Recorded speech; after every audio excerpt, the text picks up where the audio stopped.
Hi friends, hi you guys! It's so good to see you again this week. Oh, Miss Rebecca, we've been having such a good time talking about Daniel. We have been having a good time talking about Daniel and his friends Shadrach, Meshach, and Abednego, haven't we? Yeah, even though their story started out really sad, right? That's right.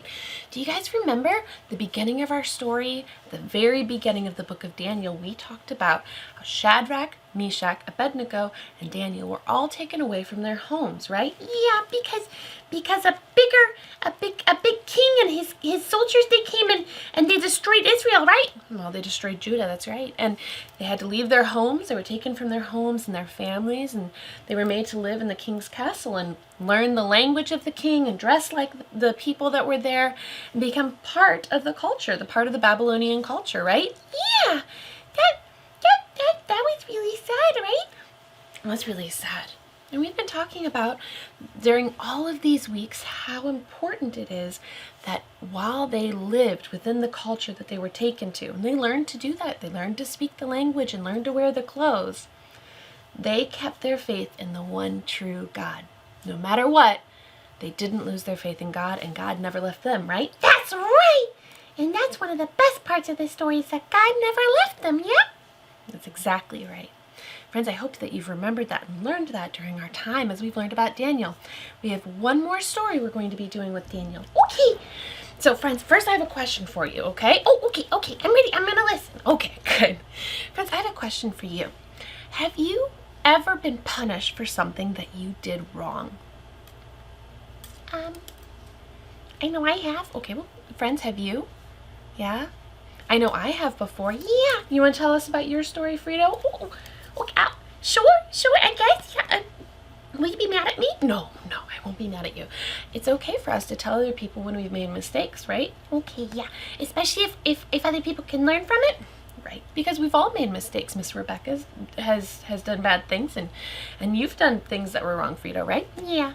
So I last week there was a big bag of cookies on the counter, and they looked so delicious. They were chocolate chip, which was my favorite type of cookie, and no one was around, and so I climbed up on a chair and I opened the bag of cookies and I I ate them. I ate 3 of them. Oh no, you ate 3 of them without asking your mommy for permission?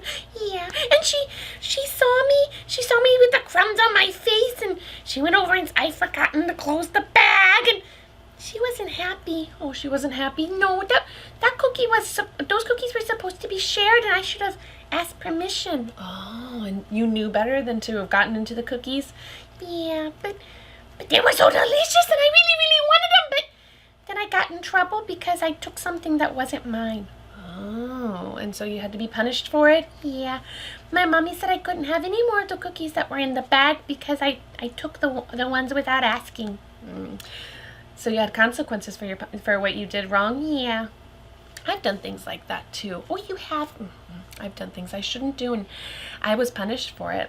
So I know a whole bunch of you have done things that you knew weren't right, and that's part of sin, right? Our hearts want things that we shouldn't have. Yeah, the cookies that I didn't have permission to take. That's right. And we do things that we shouldn't do because we want what we can't have. Oh, yeah. That's sin, right? That is sin. Well, I want to talk about Daniel and a time where he was punished for something that he didn't do wrongly. He did do something, but he shouldn't have been punished for it. What? I don't understand. We'll get into our story, okay? Are you guys ready? All right. So we're going to look at Daniel 6. The book of Daniel, chapter 6. And I'm going to summarize it for you. We won't read the whole thing. I'll tell you the story from it, okay? But this does come from the Bible. Okay. So you guys remember Daniel was serving one king. Do you remember his name? His name was King Nebuchadnezzar. Nope, not King Nebuchadnezzar. King Nebuchadnezzar. Okay, fine. King Neb. All right. So he served under King Nebuchadnezzar until King Nebuchadnezzar died. Oh, so Daniel lived after King Nebuchadnezzar? And then after he died, did he get to go home? No, he didn't get to go. Daniel didn't get to go home after the king died. Oh, why not? Well, that just wasn't God's plan for him. In fact, he stayed in Babylon for the rest of his days. Oh, well, what happened? So we have here at the beginning of chapter 6. You ready? Yeah, let's go. At the beginning of chapter 6, he's serving under a new king called King Darius. King Darius. That's an easier name to say. It is an easier name to say. So King Darius really liked Daniel. He thought Daniel was very wise and good. It says that he had an excellent spirit in him, which we know came from God, was a gift from God. He probably was a just ruler and had a kind heart and was very wise. Yeah, God gave him all those gifts, right? That's right, God gave him all those gifts.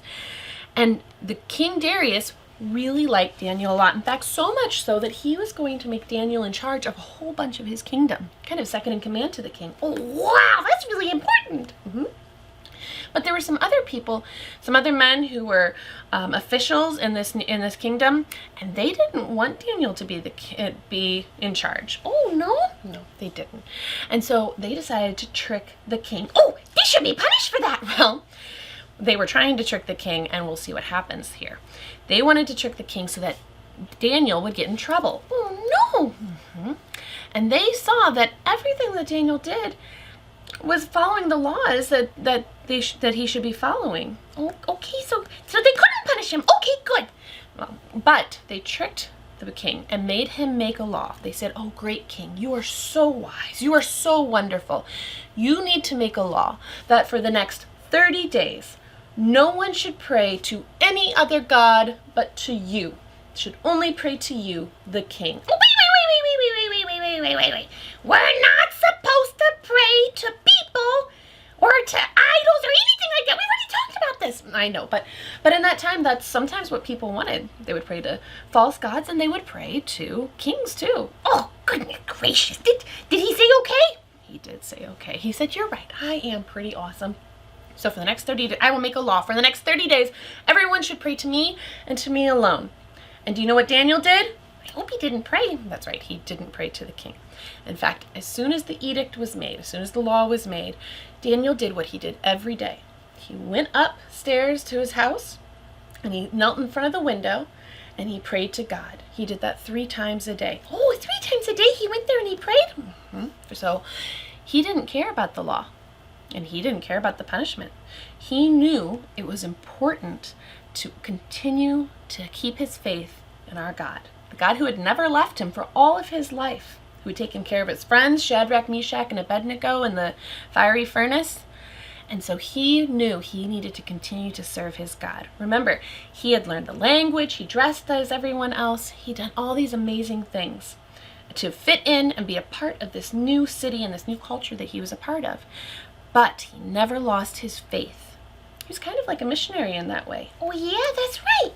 So a lot of missionaries, when they go to other places, they learn the language, they dress differently as the other people around them do, they eat the same foods as the other people, but they never lose their faith. In fact, they're there to share their faith with others. And we find that Daniel, throughout his life, shared who God was to kings and people around him. Oh, cool. Yeah, so he was like a missionary that God put him in this place so that other people could know about God. We see that happening. And so here he's praying. And the bad guys who wanted to get Daniel in trouble, they got him in trouble. Oh no, what did they do? They went straight to the king and they said, "King, Daniel has been praying to his God and not to you." Oh no. And they said, "You have to now punish him for breaking the law." But it wasn't a good law. They were trying to trick the king. Right. So sometimes there are laws that aren't good laws, that break God's law. And Daniel did the good thing by following God's law instead of man's law. Oh, okay. But he got in trouble for it? In fact, the king didn't want to get him in trouble. The king liked Daniel so much, remember? And he was so upset, he tried to think all night, "Oh, how can I save Daniel? How can I keep him from being punished?"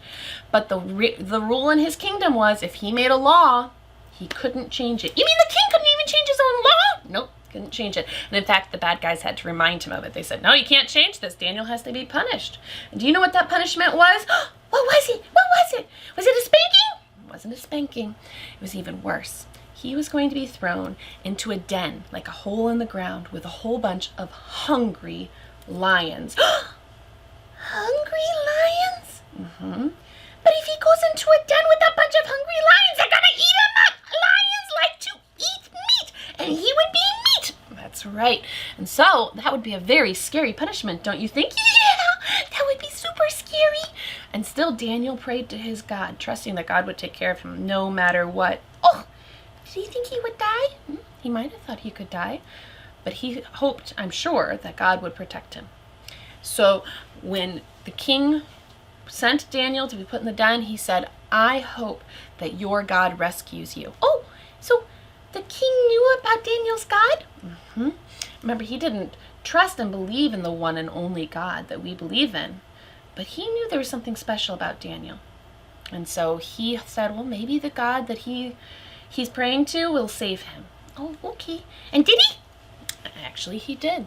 That whole night after Daniel was put into the lion's den and the stone was rolled over the top, the king couldn't sleep all night. He tossed and he turned, and first thing in the morning, he ran to the den. And what happened? What happened? What happened? What's in the den? They moved the stone away, and Daniel was sitting there among the lions.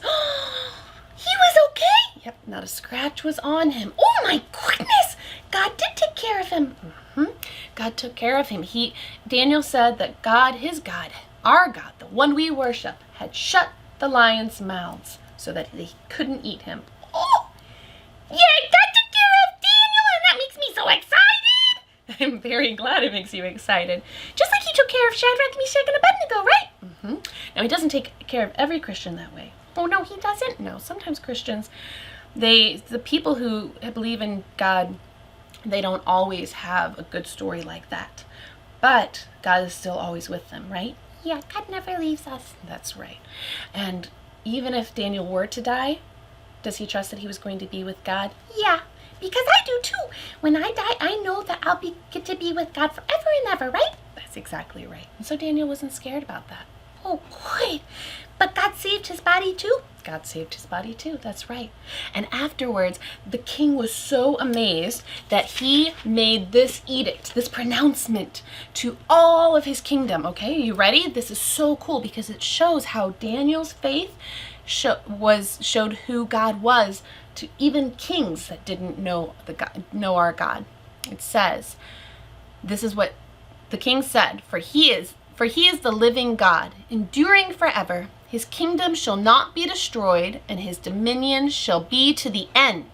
He delivers and rescues. He works signs and wonders in heaven and on earth. He who has saved Daniel from the power of the lions.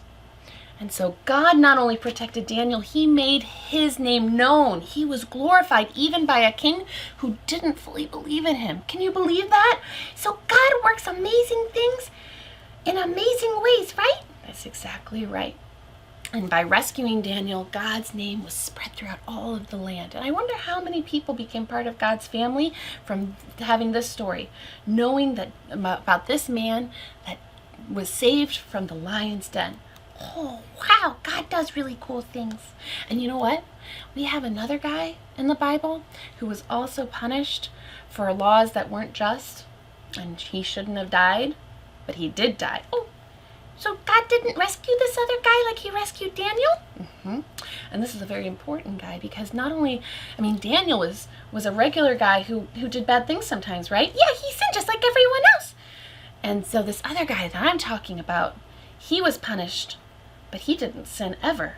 Oh, wait a minute. Do you guys know who that could be? I do. Do you guys know? Wait, let's hear it. Did you see Jesus? Because that's the only one who never sinned that I know of. Yep, it had to be Jesus. That's right. Jesus never sinned, and he died on the cross, right? That's exactly right. So God saved Daniel, but God didn't save Jesus from dying. No, but why not? Well, if Jesus hadn't died on the cross, then we would not be able to have a relationship with God. Oh, that's right.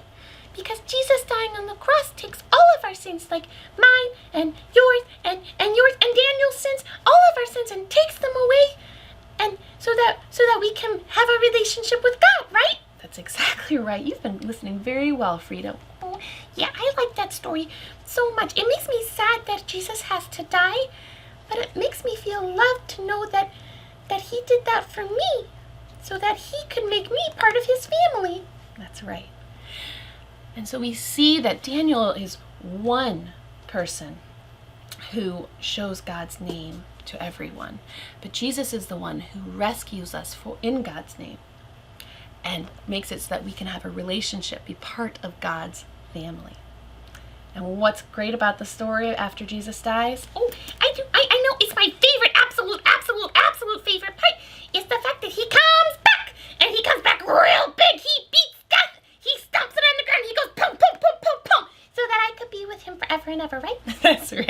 could be with him forever and ever. Jesus comes back 3 days later.